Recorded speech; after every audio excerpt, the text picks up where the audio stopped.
Assalamualaikum warahmatullahi wabarakatuh. Selamat malam Sinar Wangi Menan Meki. Mari berdiskusi dengan saya, Bung Imam, dalam Ngobrol Sosiologi episode ke-6.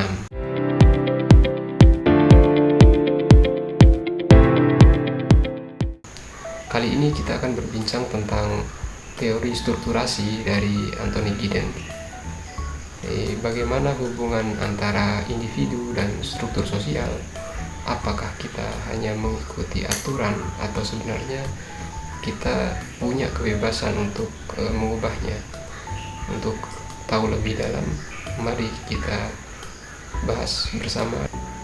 Teori strukturasi yang dikembangkan oleh Anthony Giddens sebagai upaya menjembatani perbedaan antara dua pendekatan besar dalam sosiologi, yaitu pendekatan strukturalis yang menekankan dominasi struktur sosial dan pendekatan agen atau biasa dikenal dengan actor oriented yang memfokuskan peran individu dalam menciptakan realitas sosial. Giddens berpendapat bahwa struktur dan agen tidak dapat dipisahkan, mereka saling terkait dan saling membentuk dalam apa yang disebut sebagai dualisasi struktur. Konsep kunci dalam teori strukturasi diantaranya adalah struktur sebagai medium atau hasil. Giddens melihat struktur sosial bukan sebagai sesuatu yang statis, tapi sebagai medium atau hasil dari tindakan sosial. Artinya, individu memberi pedoman pada tindakan individu. Jadi, di mana struktur memberi pedoman pada tindakan individu, tetapi pada saat yang sama tindakan individu dapat memelihara atau mengubah struktur tersebut.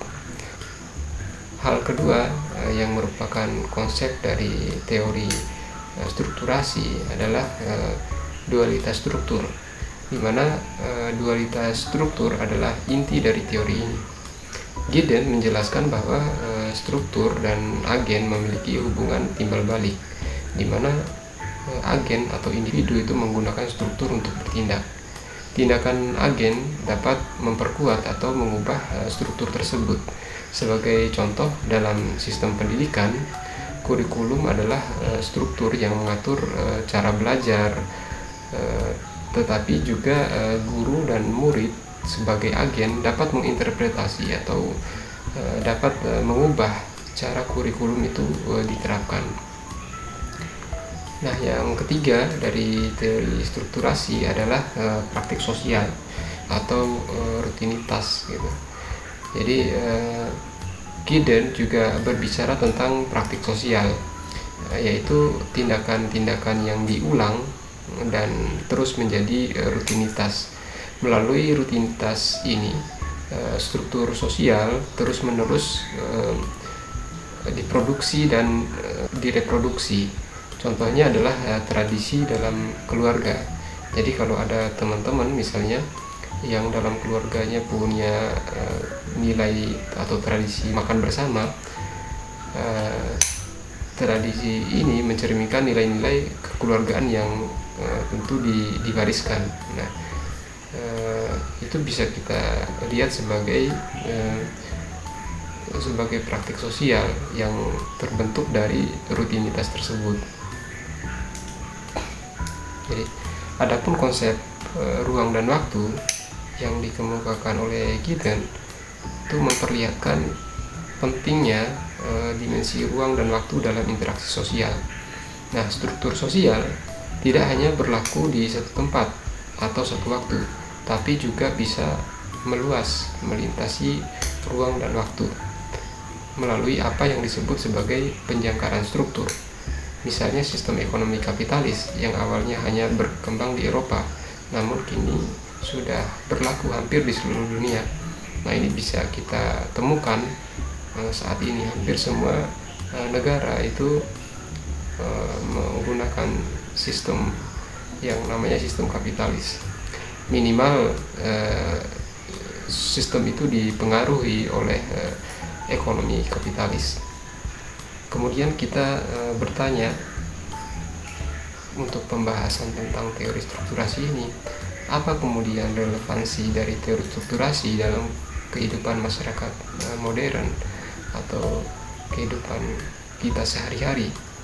Teori strukturasi sebenarnya sangat relevan dalam memahami perubahan sosial di dunia modern, misalnya teknologi dan media sosial.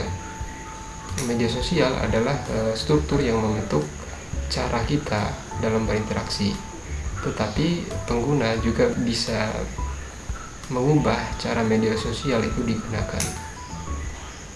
Nah, yang kedua, aspek yang relevan dari teori strukturasi dalam kehidupan masyarakat modern adalah globalisasi. Hubungan antara agen-agen lokal dan struktur global itu sangat nyata dalam proses globalisasi, seperti budaya lokal yang dipenuhi oleh tren global, tapi juga bisa menciptakan tren baru. Yang ketiga adalah isu lingkungan. Perlakuan individu dalam mendaur ulang atau mengurangi limbah dapat mempengaruhi struktur kebijakan lingkungan di tingkat yang lebih besar.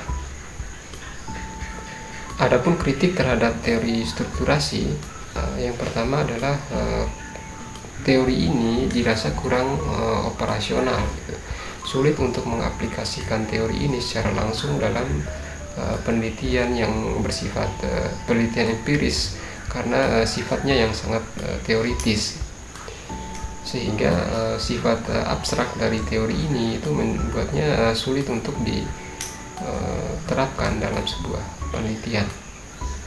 Nah, kritik berikutnya adalah dominasi agen, di mana beberapa kritikus merasa Giddens terlalu menekankan kebebasan agen dan kurang memperhatikan tekanan struktur yang besar pada dalam mengubah sebuah masyarakat. Berikutnya adalah teori dari Anthony Giddens ini kurang fokus pada kekuasaan. Meskipun membahas tentang dualitas struktur, tapi teori ini dianggap kurang eksplisit tentang bagaimana kekuasaan didistribusikan atau dipertahankan. Sampai di sini ngobrol sosiologi episode ke-6. Kalau teman-teman tertarik untuk ngobrol lebih jauh tentang sosiologi, mari kita berdiskusi bersama di kolom komentar. Kalau ada yang perlu kita bahas lebih intens, kita akan bahas dalam video berikutnya. Selamat malam teman-teman. Cinar Wangi, Menan Leki. Sampai jumpa.